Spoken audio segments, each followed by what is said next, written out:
هر خوا د علم پوهې بل کړه مشالونه مسلکي ځوانا ژوند دې قیمتي کړه جهاد ځوانا د مو آینده هر خوا د علم پوهې بل کړه مشالونه مسلکي ځوانا ژوند دې قیمتي کړه جهاد ځوانا د مو آینده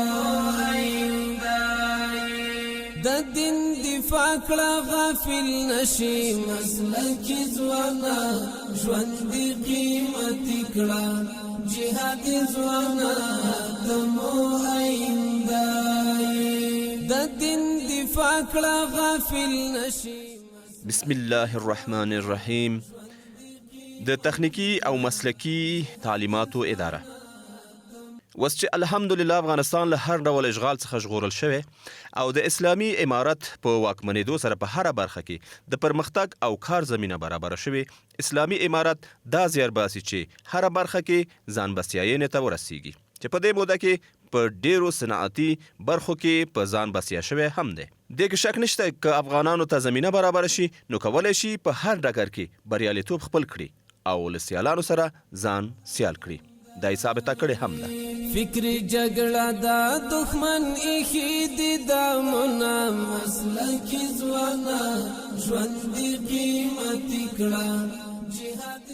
جوانان ما استعداد دارند، توانایی دارند، اما متاسفانه هیچ وقت فرصت رقابت به آنها داده نشده.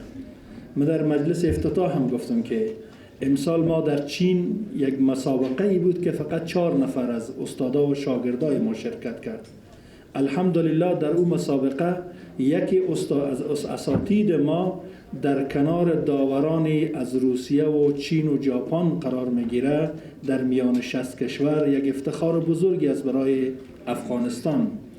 دومین استاد ما بخش و یا رتبه 4 در بخش روباتیک میگیره که هم افتخار بزرگی است که یعنی از 60 کشور پیشرفته دنیا مثل ژاپن و روسیه و چین افغانستان 4 میشه. این نتیجه تلاش و زحمات بزرگواران و جوانان مخلص افغانستان هست. په دې زده کړو کې چې د ځانګړو زده کړو لپاره موږ په افغانستان کې بدبختۍ تېرې کړي دي، په افغانستان کې جنګ و جدال و مختلف ناورینونه راغلي وو، نو موږ زیات بشري ځواک یې له مختلفو معلولیتونو سره مخامخ کړی دی. هغه معلولیتونه چې د نابینا په چوکاټ کې دي او د ناشنوا په چوکاټ کې دي، که هغه ارثي دي او که عارضي دي، د دې لپاره د تخنیکي مسلکي زده کړو ادارې ځانګړې برنامه په لاره باندې اچولې ده. د 10 ولایتونو په اندازه کې د دې لپاره مرکزونه جوړ کړي دي چې د دې لپاره تقدیر کوو او دا هغه مهم څه دي چې د افغانستان د وګړو لپاره او د لاسنیوي لپاره مثبت تمامېدلی شي. عجیبه شی دی. دقیقاً دا هم عجیبه شی دی. تاسو څه ویل لرئ په دې باره؟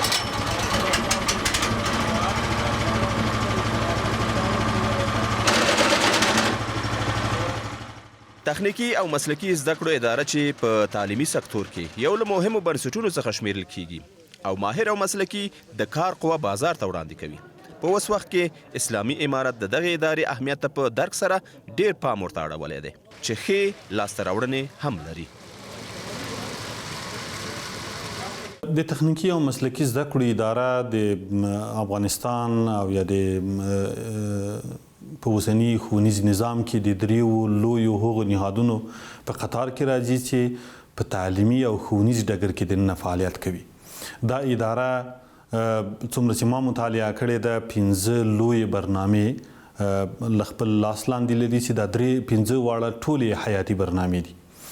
دا برنامې په 2 کلنه 3 کلنه او 5 کلنو برنامو په اوږدو کې چې زده کړې ورکوي او دا زده کړې ټولې عملګرا دي، یعنی عملي زده کړې دي. د دغو زده کړو په اوږدو کې یو متعلم کولی شي د افغانستان په هر ګوټ کې له دغو زده کړو نه ګټه پورته کړي او دا د افغانستان د اقتصادي رغښت او په افغانستان کې د صنعت او په افغانستان کې د تولیداتو د میکانیزمه کولو او بالاخره په پښو درولو او په خپلو تولیداتو کې د پراخ بنسټه تغییر د راوستلو لپاره یوه ښه اډانه کېدلی شي. که موږ ګورو البته د ټولې نړۍ دپاره تخصصیت البته د یو ستراتیژي د لاسته راوړلو اصل ده. که موږ ګورو د معدنیاتو په بخش کې البته افغانستان چې خوشبختانه یو نړیوال موقف لري د دغه معدنیاتو بخش کې، اما زمونږ د دغه که صرف طبیعي زمونږ هغه د ډبرو قیمتي ډبرو ته یو اشاره وکړو. په تیره کې البته د افغانستان دغه قیمتي ډبرې چې تر $1 میلیون تر $2 میلیون د فی دانې د دوی ارزښت و، اما د تخصصیت د کمښت له وجې چې دا به کله استخراجېدې دوی به هغه ماتې سوې، البته هغه پوره شکل کې به راونه ویستل سوې چې د دوی دغه نړیوال قیمت البته ارزښت له $1 میلیون څخه البته $1,00,000 یا $80,000 ته به راغی. دغه کمښت یا هغه د افغانستان البته دارایی چې په کم عرصه ځي او د افغانستان اقتصادي غټه ضربه ده، تخصصیت کولی شي البته په دغسې ورته نورو زموږ طبیعي زیرمو کې داسې صنعتي سکتورو کې ورته زیانونه افغانستان ته واړوي. که موږ ګورو البته د افغانیو د ارزښت په ساتلو کې چې البته تخصصیت لخوا موږ کولی شو یا سټراټیجیک سلوشن چې په دې اواخره کې د اسلامي امارت لخوا څخه هغه سټراټیجي چې ورته تعریف سوې، لکه په طبیعي زیرمو د افغانستان سرمایه ګذاري را جذبول، دغسې په زراعتي سکتور باندې پانګونه، افغانستان ته ترانسپورټ هغه نړۍ یا بالخصوص آسیایي هیوادو سره هغه نیټورک وصلول، هغه لارې دي البته چې کولی شي په اوږدمهاله یا سټراټیجي کې د افغانستان د افغانیو ارزښت او د انفلاسیون کنټرول او ورته نور هغه غټ اقتصادي فکټورونه چې کولی شي د افغانستان اقتصادي فکټور ننګوي، ودروي او یو هغه ثابته حالات یې راولي، چې البته دغه د تخصصیت اصل او اصول دي چې اداره په تخصصیت کولی شي ودرېږي. بل یو مهمه برنامه چې د ادارې په لاره باندې اچولې ده او زه فکر کوم چې دا به له ټولو نه زیات په سیاسي ټیکاو کې، په امنیتي ټیکاو کې او بالاخره د نظام په استحکام کې مثبته تمامه شي، هغه د مجاهدینو او یا هم په اماراتي کارکوونکو لپاره هغه برنامه ده چې هغوی ته د اداره او مدیریت زده کړې ورکول کیږي. تاسو پوهیږئ چې د جهاد په اوږدو کې په 20 کلن جهاد کې اکثره مجاهدین یا اکثره اوسني اماراتي کارکنان په مختلفو مبارزو باندې بوخت و، د ادارې مدیریت، اداره او پالیسي، اداره او منیجمنت او بالاخره په نورو برخو کې زده کړې نه درلودلې، توانایي یې نه وه د دغه ظرفیت د لوړولو په خاطر باندې د تخنیکي او مسلکي زده کړو ادارې په ټول افغانستان کې دا فرصت مساعد کړی ده او د دغه مساعدت په چوکاټ کې د 50,000 په شاوخوا کې دننه دغه اماراتي کارکوونکي په دغه ځای کې زده کړې ترسره کوي تر څو د نظام پیاوړی، قوي او د متعهد په چوکاټ کې په پښو باندې ولاړ پاتې شي.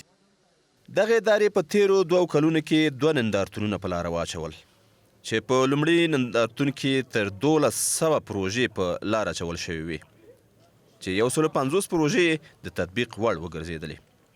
اوس د تخنیکي او مسلکي تعلیماتو اداره په هیواد کې کومې تشې ډکولی شي؟ مسلکي تعلیمات دا داسې یو پروسه ده چې د ملک عاجل ضرورتونه ورپوره کوي، د ملک د بازار مطابق، د مارکیټ مطابق، د ضرورياتو مطابق د ضروريات پوره کوي. یعنی دا اوږده لار تعقیبېدو پر ځای دا یو چاته په بازار کې یو څوک نردوان ته ضرورت لري، په بازار کې یو څوک یو مسګر ته ضرورت لري، نجار ته ضرورت لري، انګر ته ضرورت لري او یو برقي ته ضرورت لري. دا هغه کارونه دي چې بالکل ژر او ډېر ضروري دي او هغه ته دسترسی دي. دا په اقتصاد کې ډېر لوی اهمیت لري. اقتصاد کې اهمیت یې دا دی چې اول خو دغه ځوانان خپل ځای ته ځان ته کار پیدا کوي او خپل کورنۍ او خپل ژوند په سموي. دوهم هغه تشه په بازار کې ډکوي، هغه تشه په وطن کې ډکوي او بل د ملک اقتصاد ته یو وده ورکوي، من حیث کل اقتصاد راپورته کوي او بل نوښت پیدا کوي. یعنې دا ځوانان په خپل کار کې یو نوښت پیدا کوي. دلته داسې شیان په دغه تخنیکي مسلکي ریاست کې سوي دي چې یو سړی فخر وکړي. یعنې په ډېرو رشتو کې خلکو درته نوښت کړی دي. دغه نوښت هم په خپل ذات کې اقتصاد ته نوې لارې پیدا کوي. در سال آینده انشالله شاگردان و محصلینی که با دستان خالی پروژه ساختن، ما این پروژه از اگرچه از نظر علمی و از نظر پیشرفت در سطح پایینی هم قرار باشه، چون که محصول جوانان خود ما است، انشاءالله ما به دیده قدر می‌نگریم و از آنها تقدیر و تشکر میکنیم. اما در سال آینده انشاءالله به هر ولایت ما پروژه‌ای با بودجه امارت اسلامی افغانستان بنا خواهیم داد و زیر نظارت خواهد که قرار گرفت که میتونه که انشاءالله نمایشگاه بعدی ما و شما را پرباتر و با کیفیت‌تر و بتونه رقیب بسیار خوب برای دیگران باشد. دومه برنامه د تخنیکی او مسلکي زده کړو ادارې هغه دا ده چې دوی د بازار کار کې دننه د شاګردانو د ظرفیتونو د لوړولو په خاطر باندې چې له نهم صنف یې جذبوي او په 12 باندې یې فارغوي دا هغه زده کړې دي چې عملاً په بازار کار کې دننه د هغوی د اړتیاو د رفع په خاطر باندې په لار اچول کېږي او دا هغه فرصت ده چې د افغانستان اسلامي نظام او خصوصا تخنیکی او مسلکي زده کړو ادارې دا مساعد کړی ده. په اقتصادي وده کې د تخنیکی او مسلکي زده کړو ادارې ځایزیږي او ارزښت. د کار بازار لپاره د بشري ځواک چمتو کول. تخنیکی او مسلکي اداره اوږدو او لنډمهاله مسلکي او تخنیکی زده کړو له لارې کاري ځواک بازار ته وړاندې کوي. د کار بازار سره نیغ په نیغه اړیکې. د مسلکي زده کړې درسي نصاب بهیر داسې برابر شوی چې له دغه مرکزونو فارغان راسن د کار بازار ته جذبیږي. خصوصي سکتور اړتیاو ته رسیدله. مسلکي او تخنیکی زده کړو اداره د خصوصي سکتور اړتیاو په فرمایش کاري ځواک روزي او هغوی ته یې په اختیار کې ورکوي چې دغه کار د کورنیو عوایدو زیاتوالي سبب ګرځي او د بیکارۍ کچه ورسره کمیږي او د بهرانیانو د پانګونې د جلب او د افغانستان اقتصادي ودې لامل ګرځي. دا یو ښه نصاب غواړي چې باید دا ښه نصاب ولري او ما یقین دی چې شاه احمد صاحب په دې کې کوښښ کړی دی. دا ورسره یو وسایلو ته هم ضرورت لري. باید د دې نصاب د عملي کېدو لپاره وسایل هم وي او وسایلو د امارت باید کومک ورسره وکړي. دا ښه استادان غواړي په یو حالت کې چې متاسفانه د بین المللي دسیسې د یو برخې په حیث زموږ څخه فني خلک روان دي. دا یو ډېر لوی کار دی چې دا موږ خلک دلته تربیه کوو او دا نه یوازې د خپل ځان کورنۍ سره کومک کوي بلکې د مهاجرت هم جلوګیري کوي. دلته خلکو ته یو ګوله ډوډۍ ور پیدا کېږي او هغه بیا نه ځي. هغه وایي زه چې بل ځای ته ولاړ سم هلته چې زه ټول کلونه تېر کړم قرباني یم زحمت تېروم ماته خو هغه کار نه ما خپله په خارج کې لیدلی دي چې دلته ډاکټران وو طبیبان وو هلته ټکسیان چلوي. دغه چې یو هلک دلته یو څه زده کړي یو ځوان یو څه زده کړي او دلته یو ګوله ډوډۍ لري اولاد د کور مور وي دی بیا ولې ځي خو نه ځي. دغه چې مهاجرت مخنیول کېږي دا غټه خبره ده دلته چې د یو فني قدر د تلو مخنیول کېږي دا یو بل ښه والی دی. فعلا دنیا دنیای کار هست و دنیایی است که اگر هر کس هم باشه در بخش بازم مهارت نیاز داره. یعنی اگر کسی سند دکترا هم داشته باشه بازم با آموختن مهارت نیاز داره، با آموختن مسلک نیاز داره و حتی میتونه بازارها تسخیر بکنه. فعلا ما در جاده بهزاد ولایت هرات اگر شما تشریف بریم تمام ترانس‌های برقی که ساخته میشه مسئول شاگردا و یا اساتید اداره تعلیمات تکنیکی و مسلکی هست و انشالله این نوید بسیار خوبی می باشه برای همه. به خاطر که کیفیت بالا بره با همت و پشتیبانی و حمایت جناب حنفی صاحب بزرگوار دو ریاست ایجاد شد. ریاست تضمین کیفیت و ریاست ارتقای استادان. ما فعلا ریاست تحقیق میکنه و بعد از او باز انشاءالله معیارهای بین المللی ریاست تضمین و کیفیت عیار میکنه و مطابق از اون معیارها ما برای 1 سال 2 سال استاد تربیه میکنیم و نصاب هم اگر من اشاره کوتاه داشته باشم ما امسال الحمدلله بیشتر از 70 کتاب نصاب تعلیمی بس 2 زبان ما ترجمه و تصحیح کردیم. د حرفوي او لنډمهاله زده کړو برنامه ده، هغه برنامه چې د افغانستان په ټولو ولایتونو کې دا پلي کیږي او تاسو پیږي چې د افغانستان په اوسنی اقتصاد کې او د افغانستان د ټکني اقتصاد په چوکاټ کې کاغه څه هم د رغښت په حالت کې ده، خو د بشري قوې د تربیت هغه میکانیزمونه یوازې په تخنیکي او مسلکي زده کړو اداره کې په ښه توګه باندې تمثیلېدلی شي. دغه برنامه د حرفوي برنامو په ټول افغانستان کې د لنډ مهال لپاره بازاري کار ته د اړتیا مطابق فني او مسلکي کسان وړاندې کوي. دغه فني او مسلکي کسان د 40 رشتو په چوکاټ کې په لنډ مهال برنامو کې پوښښ لاندې نیول شوي دي او د 3 څانګو په باغ کې په اوږد مهاله برنامو کې له پوښښ لاندې نیول شوي دي. تانگ 24 میزایل است که ایرا تحت 3 عنوان جور کردیم. به 3 بخش جور شده است که بخش مکانیک، بخش دیزاین و بخش سلاح و مربوط سلاح مربوط خودم است که 24 میزایل فایر میکنه، فایرش هم ضربت است. ما یک دستگاهی ساختیم که توسط از این ما میتونیم مصرف گاز بسیار کاهش بدیم که مصرفش به این شکل است که توسط تیل آب کار میکنم که تعاملات کیمیایی صورت میگیره، موتور می داشته باشه و 2 دستگاهی که آب و تیل با هم مخلوط میکنه که مصرفش از بازار کرده، گاز بازار کرده خیلی کم میشه. ما سنجش کردیم که 1 لیتر تیل و 1 لیتر آب میتونه که تا 8 کیلو گاز تولید کنم.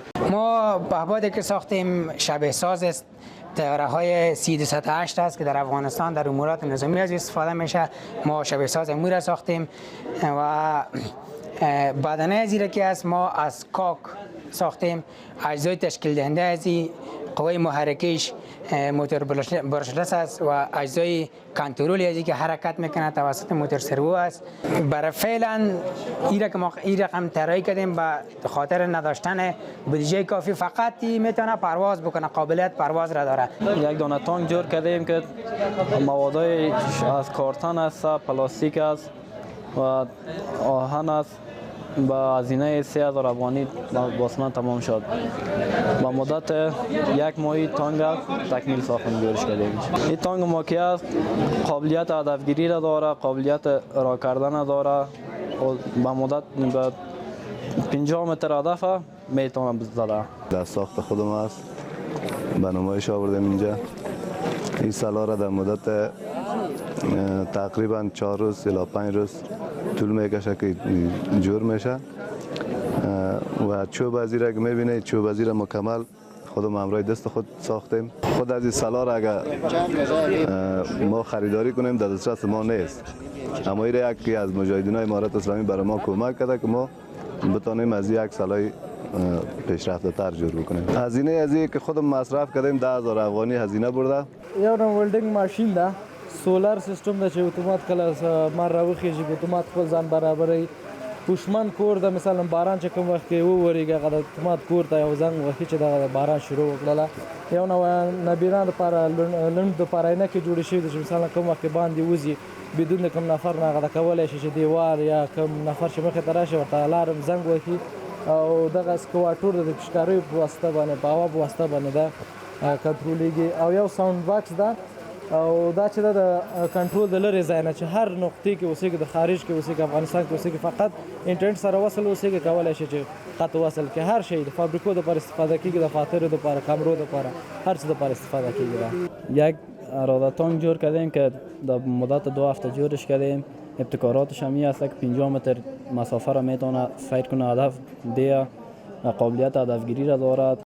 د تخنیکی او مسلکی زده کړو اداره په راتلونکو 5 کلونو کې د تخنیکی او مسلکی زده کړو د سیستم په جوړولو او اداره کولو سره د مسلکی استادانو لخوا د لوړ کیفیت لرونکي ښوونیز پروګرامونو د برابرولو او د مناسبو بنسټونو او وسایلو په کارولو سره د کار بازار له اړتیاو سره سم او د ملي او نړیوالو معیارونو پر بنسټ مسلکی او ماهر کاري ځواک روزي او د کار بازار ته وړاندې کوي.